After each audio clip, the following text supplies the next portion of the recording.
Hey everybody, welcome to the channel. Welcome back to the channel. Um,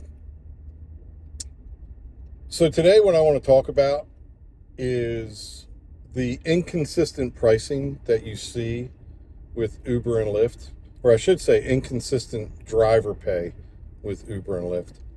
Um, Last night I was driving and I was getting, the normal amount of ride requests that come through.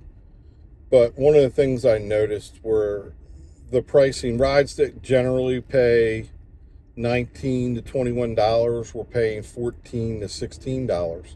So the price was way off for these rides.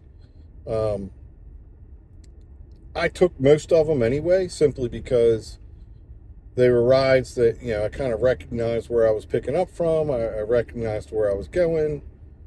And I had a pretty good idea that, most of these people were going to hopefully tip, and a lot of them did.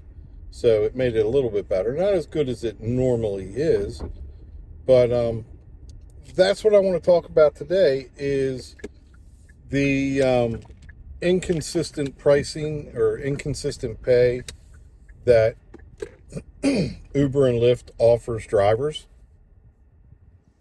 and how that affects your mentality towards driving, how you look at the industry, how you look at the ability to be able to do this as a job or as a career, whatever you want to call it.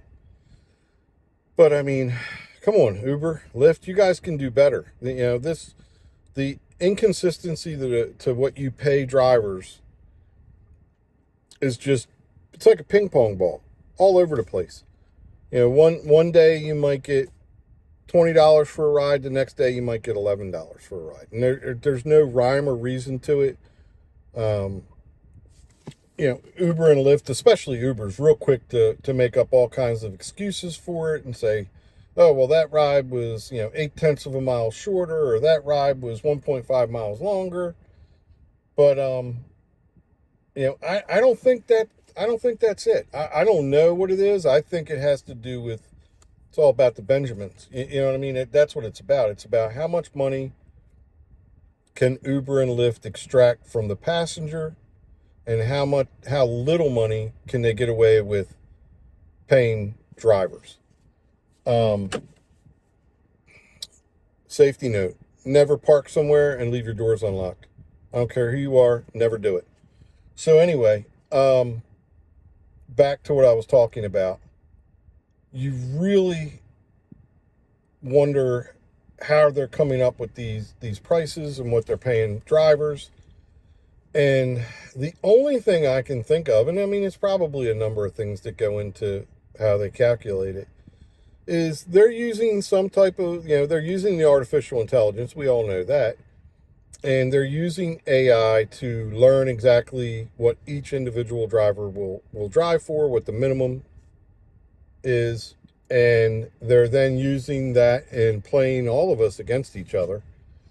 And it irritates me to no end. There has to be consistency in this industry, or the model will eventually fall apart. And I know everybody thinks that Uber and Lyft is going to replace all drivers with the autonomous vehicles. I don't know how feasible that is. I saw a video the other day of Dara Shawi saying, and I'm sure the video was edited, but it was presented in such a way that it made it look like Uber and Lyft want to, give rides for as little as $1 and $1.50. I mean, come on, these AVs, these autonomous vehicles, there's no freaking way. I mean, that car could be on the market for 100 years and never be profitable at $1 a ride. That's just ridiculous. That's not going to happen. Their shareholders would never allow it. They're not going to make any money. But I do think they're slowly going to try and increase the number of AVs. I don't know how profitable it's going to be for them, because those cars are expensive. They're expensive to build. They're expensive to maintain. Computers are touchy creatures. One bump and a wire comes loose, you're paying somebody to sift through that whole car to find out what's going on. And, I've known people who have driven Teslas and have Teslas. And, you know, from what I understand, and I've never had one, I've never driven one. I've never driven inside of one. But from what I understand, they tend to have problems after a few years. And it's all about the computer. So I don't know how profitable these, autonomous vehicles are going to be. Now, you look at a company like Waymo, they're backed by Google. They got all the money that they need to do whatever they want to do just because they believe in the product. For whatever reason, whether it's to push an agenda, whether it's to develop a new industry, whatever their reasoning is, they got all the money in the world to do it. And you can bet your last dollar they're going to do it. At some point, maybe legislators will have to step up and create some laws that say, hey, you can't put everybody out of work.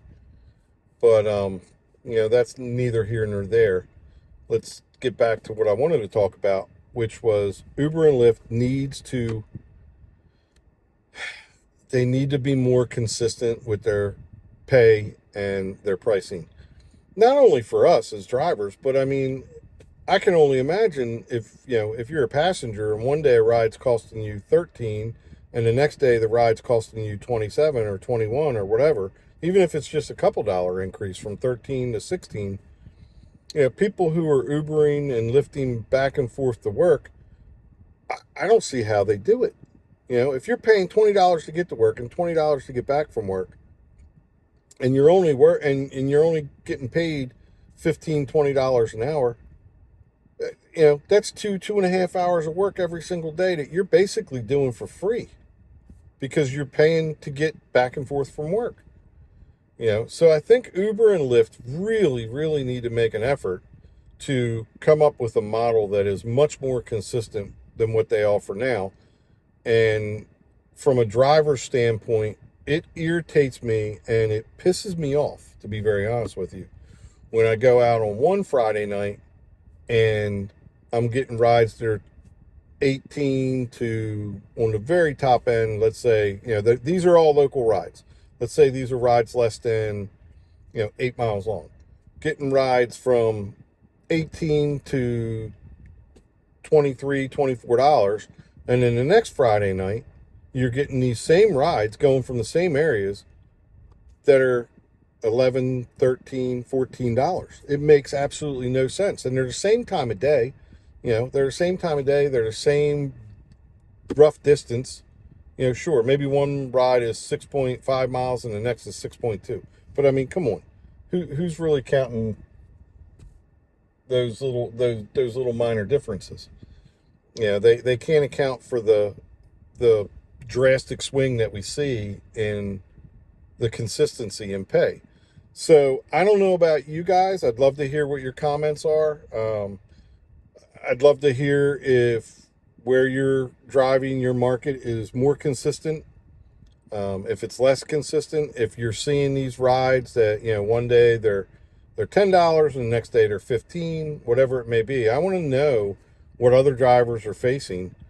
And what do you think? What do you think is the reasoning behind all this inconsistency in what Uber and Lyft pay?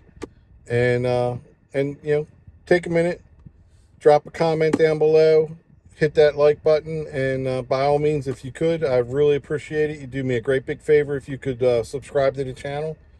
And I'm going to keep making videos, and hopefully we can get a conversation started. Until the next video, y'all have a great day and be safe.